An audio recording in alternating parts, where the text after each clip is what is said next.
D'aussi loin que je m'en souvienne, j'ai toujours été fan de jeux vidéo. J'ai toujours admiré le travail des artistes, trop souvent oubliés, noyés dans une masse de pixels et de titres dont on ne retient trop souvent que la jaquette, et moins souvent les hommes et les femmes qui œuvrent jour après jour pour nous divertir. Le jeu vidéo a transcendé mon existence, et probablement la vôtre aussi. Quant aux adaptations cinématographiques de jeux vidéo, il y en a eu des tonnes, des bonnes, des moins bonnes et des très mauvaises. Et si je vous disais qu'un film, sans lien direct avec une licence de jeux vidéo, rendait un véritable hommage caché au gaming, et si ce film, c'était Elysium ?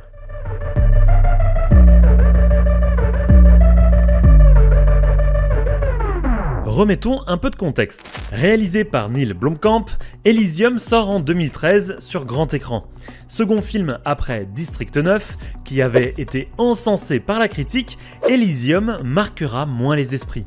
Il nous plonge en 2154 à Los Angeles, où la Terre est devenue une sorte d'immense décharge.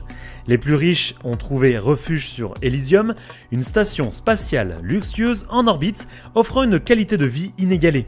Surtout, cette station dispose d'une technologie révolutionnaire capable de guérir toutes les maladies, de la fracture au cancer, en passant par la chirurgie réparatrice et même, entre guillemets, le rajeunissement. Le film suit Max, un ouvrier vivant sur Terre, qui, après un accident dans l'usine dans laquelle il s'était assagi, entre guillemets, après une vie de gangster, se retrouve irradié et condamné. Il lui reste quelques jours à vivre. Désespéré, il se tourne vers Spider, un passeur clandestin qui organise des voyages illégaux vers Elysium pour ceux qui espèrent se soigner grâce à ces technologies miraculeuses. Mais ces tentatives échouent presque toujours, les clandestins étant rapidement arrêtés et renvoyés sur Terre. Spider accepte d'amener Max sur Elysium pour qu'il se fasse soigner, mais à une condition. Il doit réaliser une mission, un vol de données sur le président d'un des plus grands groupes industriels terrestres. Hélas, tout ne se passera pas comme prévu et Max se retrouvera en possession de données ultra sensibles, le code source d'Elysium permettant de faire de n'importe quel citoyen de la Terre un habitant de ce paradis. Si Elysium ne marque pas autant par sa narration que d'autres films, et n'est pas non plus exempt de tout défaut sur d'autres aspects, il se distingue par son usage subtil des codes du jeu vidéo. Ses références, parfois discrètes, offrent une nouvelle lecture fascinante. Alors bien sûr, on pourrait parler et mettre en avant certains clins d'œil plus ou moins évidents à l'univers du gaming, comme par exemple le design d'Elysium, calqué sur un anneau de Halo. Cette station orbitale dessine un cercle dont il est possible de faire le tour pour revenir à son point de départ, tout comme les halos des différents jeux Halo.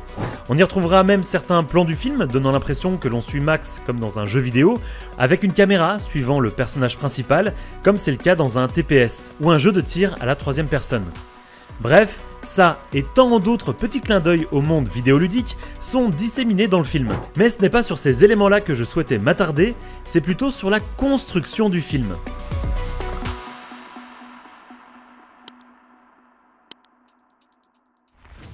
Comme dans nombreux jeux vidéo, Max commence l'histoire comme un personnage faible et ordinaire.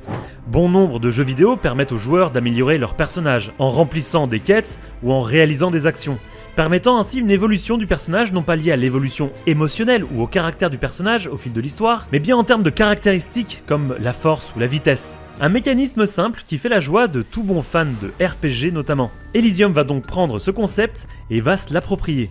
Au début du film, Max est faible, comme un personnage de niveau 1 par exemple. Lors d'une altercation, il se fait même briser le bras par un robot. Mais à mesure que l'intrigue avance, Max évolue. On va lui mettre d'ailleurs un exosquelette. Il va devenir, avec ça, plus rapide, plus fort, plus résistant.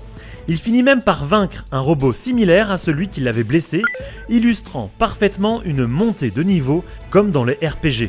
Ça, c'était pour le début du film. Passons maintenant tout de suite à la fin. La scène de combat de fin qui met en scène Kruger, l'antagoniste principal face à Max, peut largement être vue comme une mission finale où l'on affronte un boss.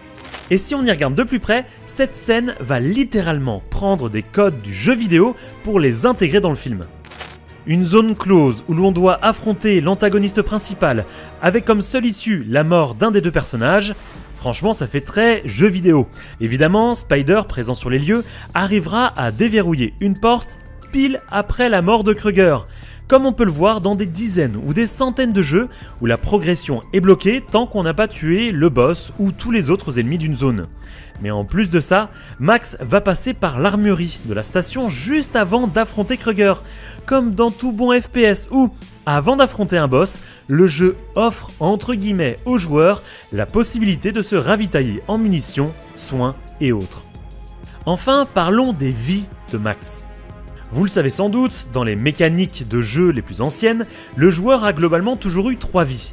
Dans le film, le personnage joué par Matt Damon va frôler la mort une première fois, lorsqu'il est irradié.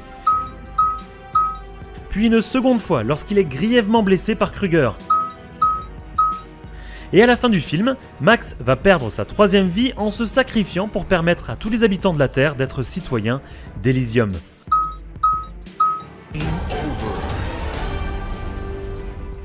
Ces 3 moments peuvent être interprétés comme les 3 vies classiques d'un personnage de jeu, la mort finale symbolisant un game over irrévocable.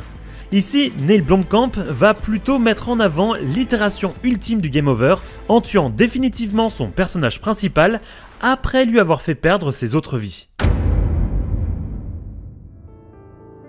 Avec Elysium, Neil Blomkamp va s'approprier les codes du jeu vidéo pour enrichir le récit de son histoire. Des plans inspirés par les TPS, des designs ou encore des mécaniques de gameplay que l'on aborde dans les jeux vidéo par habitude sans vraiment se rendre compte de leur complexité. Le réalisateur a donc réussi un pari imperceptible, celui de construire un jeu vidéo qui se regarde au cinéma. En 2021, le réalisateur a sorti son dernier film, Gran Turismo, basé sur la licence phare du jeu de course de Sony et de Polyphony Digital.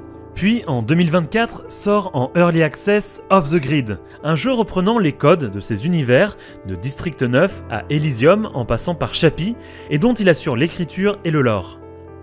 Avec Elysium, Gran Turismo ou encore Off the Grid, Neil Blomkamp boucle un cycle fascinant. Après avoir conçu un film empruntant les mécaniques des jeux vidéo, il s'est plongé directement dans cet univers en réalisant un film tiré d'un jeu vidéo et en développant ses propres œuvres vidéoludiques. Une manière brillante de lier cinéma et gaming et de montrer que ces deux médias peuvent se compléter et s'enrichir mutuellement.